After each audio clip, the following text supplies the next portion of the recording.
Well, Martyn, first of all, thank you for fronting up. It's the first opportunity we've had to speak to anybody at the football club since the news that Graham Coughlan had permission to talk to Mansfield. Can you just, first of all, take me through the past few days and the chain of events that led to Graham being given permission to talk to Mansfield? Yes, of course I can. So the first contact we had with Mansfield was last Wednesday. I had a phone call from their chairman requesting permission to speak to Graham. Permission was refused. We then, I obviously informed Graham of the approach and told him of our intention to refuse permission unless he had strong reasons why he wanted to speak to them. And it was agreed that we would be left to refuse permission.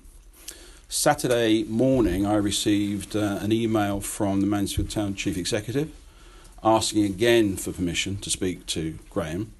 Clearly, I wasn't going to discuss that with him before the match in the afternoon, but I was anticipating that we would have a discussion yesterday, to see what he wanted to do.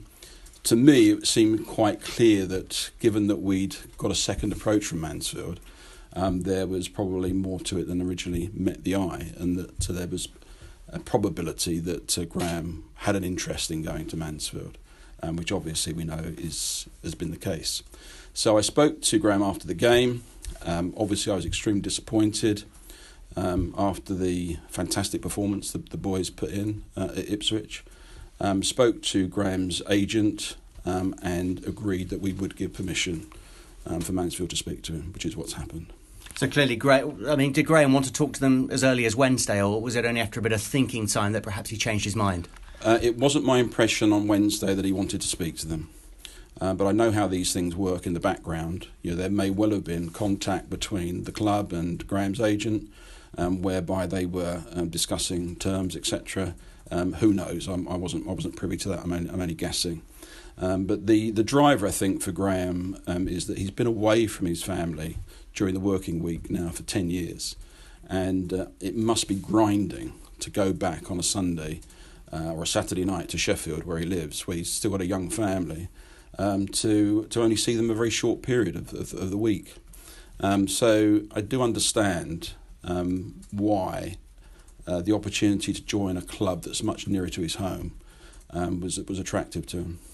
What was your reaction when Graham went public and it surprised a lot of people in his post-match press conference at Ipswich that he was considering his options? Well, as you know, Richard, we passed each other after I'd spoken to Graham. Graham informed me that he'd spoken to the players. At that point, I hadn't heard the interview. I didn't know what he'd said. I only found that out subsequently. And it was one of shock, really, because I've got on very well with Graham since he took up the post. I was instrumental in recommending him for the role as manager here when Darryl Clark left, and it was one of shock and disappointment that he'd chosen to go about it in the way that he did, and he has, in fairness to him, apologised to me for that in the conversations that we had on Sunday. It's now 12 o'clock on Tuesday. Is he likely to join Mansfield? Is that the thinking now? Yes, he's departed from us, and we expect him to be confirmed at Mansfield probably later today. He did tell me on Saturday it was personal and footballing reasons. So do you accept that, going into January, Rovers fourth in the table, was there some disappointment on his part that perhaps he wasn't getting the backing that he felt he needed to get Rovers into the playoffs this season? Well, if he didn't think he was getting the backing from the club from that point, it would be news to me, because we've backed him 100% since he's been in role, in the same way that we did Darryl Clark. We are paying our players the maximum we can under the financial fair play regulations that we have in League One, and we can't do any more than that for a manager. So did he have some money to spend in January? There would have been some trading expected in January. We would have probably looked to move one or two players out and bring one or two, maybe three players in. That remained to be seen. But we'd been talking about it for some time about what the strategy would be for the window. Because the big question is, why on earth would he swap a side who are fourth in League One for a club who are 18th in League Two? Is that a bit of a slight on Bristol Rovers that he's chose to do that? No, I don't think so. I think the personal reasons probably overtake everything else. He has got a young family. He's got 3 children. Two of them certainly are of school age, and I'm sure that as a family man, he would find it difficult to be away from them for as long as he does. I mean, I know that he's been at Rovers, sometimes for 3 weeks in a row without going home because of his commitment to the club.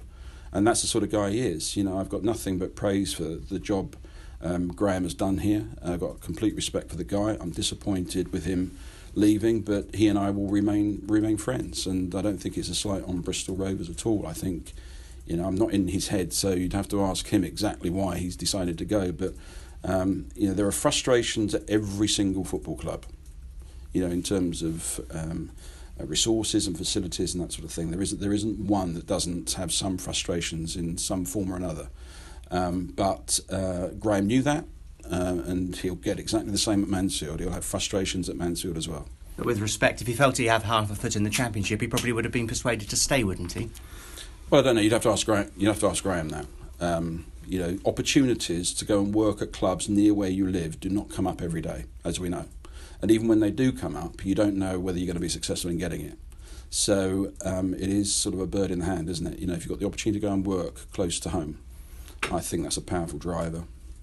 Can you be honest with me? Your crown jewel is Johnson Clark Harris. Was there a pressure or a talk of selling him at all in January if the right offer came in? Well, every player has a value, doesn't he? So, if an offer came in for Johnson Clark Harris, or anybody else in the club, we'd have to consider what's in the best interest of the club. Would it be in the best interest of the club to sell the player? Is it in the best interest to retain the player? That's part of the football business, and we have that challenge every transfer window. There are 1,000,001, obviously, rumours going around about behind the scenes. You work behind the scenes at Bristol Rovers. Can you confirm about the Whale Arkadys and his family that they're committed to Bristol Rovers?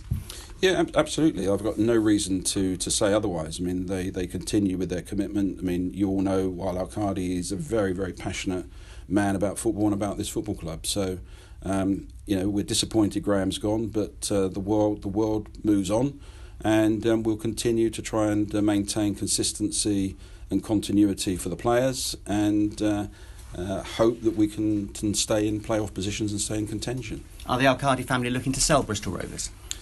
They're not actively looking to sell, as far as I know, no. And where are we at going into the new year then in terms of who's in charge of Bristol Rovers? Obviously Joe Dunn and his coaching team in charge short term. Might Joe Dunn leave with Graham Coughlan? Bear in mind they work together. It's a possibility. I wouldn't rule that out. I like Joe immensely. I've got an enormous respect for him as well. I would like him to stay. That remains to be seen. But we're already on the road of looking for replacement management if that happens. Because that led me on to my next question. You've said that Graham's now left the football club, so the search for a new football manager has begun, has it? Well, it started in some respects on Sunday because rumours get out that a manager's leaving and you're inundated with CVs straight away. So we will consider every possibility again in the best interest of the football club. Will you be patient to find a new manager, or is time not really on your side? Do you need to make an appointment sooner rather than later? No, I mean, I think we've got a group in our coaching staff that know the players know them. I had long meetings with them yesterday. I think the important thing from my point of view is consistency and continuity with the way that we go about preparing for games and the coaching, etc. And I'm confident that we've got people in the building that can do that. But if the right person comes along and is available to take up the post, then we will move sooner rather than later. So are there people at the football club who could put their hands up to take over from Graham? I'm thinking the likes of Lee Mansell, for example, Chris Hargreaves. It's a possibility. Who knows? We'll have to wait and see.